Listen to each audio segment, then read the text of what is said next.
আজ আবার তোমাদের কাছে চলে এসেছি এক সহজ সরল মায়ের শেষ পরিণতির সত্য ঘটনা নিয়ে। আমাদের বাড়ির গ্রাউন্ড ফ্লোরে একটা ছোট্ট ঘরে স্বামী স্ত্রী ও তাদের ছোট্ট 6 মাসের শিশু সন্তান ভাড়া থাকত। স্ত্রীর নাম কাজু। ওর বিধবা মা পাশের পাড়াতেই থাকতেন। তিনি একটি ভালো চাকরি করতেন। প্রতিদিন অফিস থেকে এসে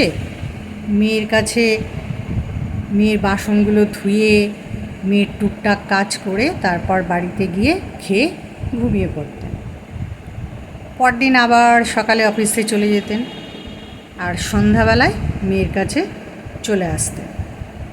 এইভাবে মেয়ে সব কাজ করে রাতে আবার বাড়ি ফিরে চলে যেতেন। এইভাবে 1 মাস কাটল। তারপর একদিন হঠাৎ আমার শাশুড়ি মায়ের কাছে মেয়েটি এসে বলল যে আমার মা আমাদের কাছে থাকলে আপনার কি কোনো অসুবিধে হবে? আমার শাশুড়ি মা বললেন, ছোট্ট ঘর, জায়গা নেই, তোমরা যদি এর মধ্যে থাকতে পারো তোমাদের মাকে নিয়ে, আমাদের আপত্তি নেই কোনো।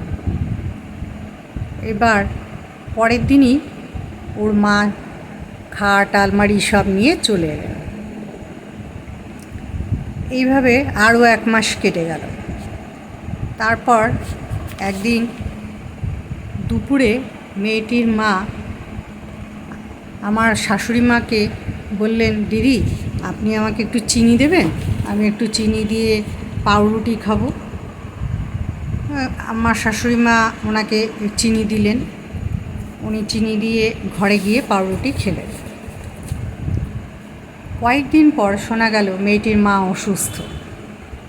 আমাদের বাড়িতে নিচে পাতকুয়ো ছিল। আমি এক রাতে শীতের মধ্যে দেখলাম ভদ্রমহিলার জামাই ওনার মাথায় গায়ে পাতকুয়া থেকে জল তুলে ঢেলে দিচ্ছে আর ভদ্রমহিলা কাঁদছে। আমি এবং আমাদের বাড়ির নিচের অন্য আরেক ভাড়াটে ঘটনাটাকে শাশুড়ি মাকে জানালাম। পরদিন আমার শাশুড়ি মা ওদেরকে ডেকে জানিয়ে দিলেন যে এরকম করলে তোমরা এখানে থাকতে পারবে না। ওরা তখন ভদ্রমহিলাকে নিয়ে অন্য জায়গায় ভাড়া চলে গেল। 10-12 দিন পরে শুনলাম ওর মা মারা গিয়েছে এবং জানতে পারলাম ওর মায়ের নামে 2 কাঠা জমি ছিল আর সেটা ওদেরকে লিখে দিতে বলেছিল। সেটা না লিখে দেওয়ায় ভদ্রমহিলাকে এইভাবে মৃত্যুবরণ করতে হলো। এটাই ছিল মা হওয়ার বড় অপরাধ।